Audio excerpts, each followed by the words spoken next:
میں آخر میں آپ کو سیدہ ماریہ قبطیہ رضی اللہ عنہا کے حالات سناتا ہوں۔ والد کا نام شمعون اور والدہ کا نام رومیہ تھا۔ سیدہ ماریہ قبطیہ رضی اللہ عنہا کو مصر کے بادشاہ مقوقس نے 7 ہجری میں آپ صلی اللہ علیہ وسلم کی خدمت میں بطور ہدیہ بھیجا۔ چنانچہ صلح حدیبیہ کے بعد جب آپ صلی اللہ علیہ وسلم کو کفار کے حملوں سے اطمینان ہوا تو آپ نے عرب کے ارد گرد کے علاقوں کے حکمرانوں اور بڑے لوگوں کو اسلام کی دعوت دی۔ یہ دعوت خطوط کے ذریعے سے دی گئی۔ مختلف صحابہ کرام رضی اللہ عنہم ان خطوط کو لے کر گئے۔ مصر کے بادشاہ مقوقس کے نام خط مشہور صحابی سیدنا حاطب بن ابی بلتا رضی اللہ عنہ کے ہاتھ بھیجا گیا۔ شاہ مقوقس حاطب رضی اللہ عنہ سے بہت عزت سے پیش آیا۔ آپ صلی اللہ علیہ وسلم کے خط کے جواب میں ایک خط لکھا۔ خط کے الفاظ یہ تھے: محمد بن عبداللہ کے نام مقوقس رئیس قبط کی طرف سے، السلام علیکم کے بعد واضح ہو کہ میں نے آپ کا خط پڑھا۔ جو کچھ اس کا مفہوم اور مضمون ہے میں نے سمجھ لیا۔ مجھے یہ تو معلوم تھا کہ ایک نبی آنے والے ہیں، لیکن یہ گمان تھا کہ وہ شام میں ظاہر ہوں گے۔ میں نے آپ کے سفیر کی بہت عزت کی ہے۔ 2 لڑکیاں بھیجتا ہوں۔ قبطیوں میں ان کی بہت تعظیم کی جاتی ہے، اور میں آپ کے لیے کپڑا اور سواری کا خچر بھیج رہا ہوں۔ والسلام۔ یہ دونوں لڑکیاں بہنیں تھیں، ماریہ قبطیہ اور دوسری ان کی بہن سیرین۔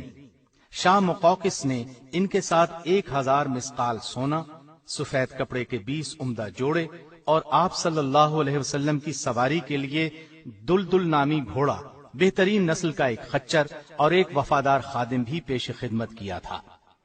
سیدہ ماریہ رضی اللہ عنہا نہایت حسین و جمیل اور سفید رنگ کی تھی۔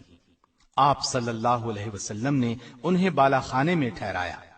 یہیں بعد میں آپ کے بطن سے سیدنا ابراہیم پیدا ہوئے۔ یہ آپ صلی اللہ علیہ وسلم کی سب سے آخری اولاد بھی تھے۔ ان کی پیدائش ماہ ذی الحجہ 8 ہجری میں ہوئی۔ 7ویں روز آپ نے ان کا عقیقہ کیا۔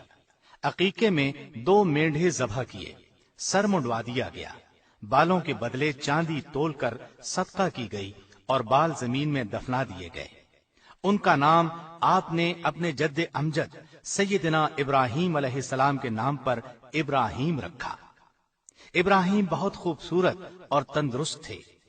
ابو رافع رضی اللہ عنہ نے ابراہیم کی پیدائش کی خبر سنائی تو رسول اللہ صلی اللہ علیہ وسلم بہت خوش ہوئے۔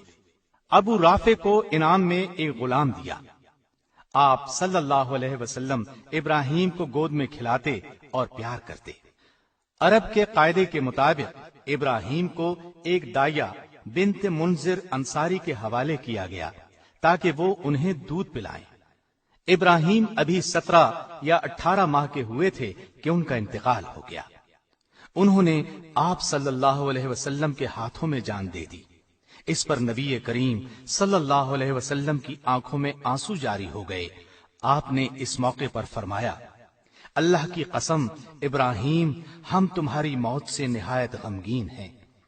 آنکھ رو رہی ہے اور دل غمزدہ ہے، مگر زبان سے ایسی کوئی بات نہیں کہیں گے جس سے ہمارا رب ناراض ہو۔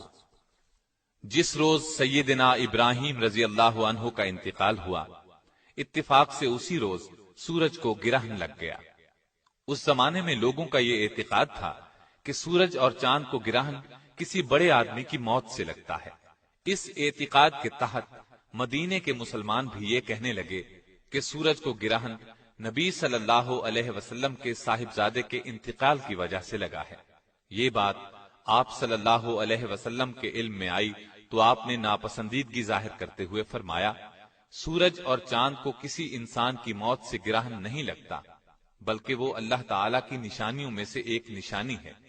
جب تم ایسا دیکھو تو نماز پڑھو، اللہ جل شانہ کے حضور جھک جاؤ۔ سیدہ ماریہ قبطیہ رضی اللہ عنہا نے سیدنا عمر رضی اللہ عنہ کے زمانہ خلافت میں انتقال فرمایا اور جنت البقیع میں دفن ہوئی۔ اللہ تعالی کی ان پر ہزارہا رحمتیں۔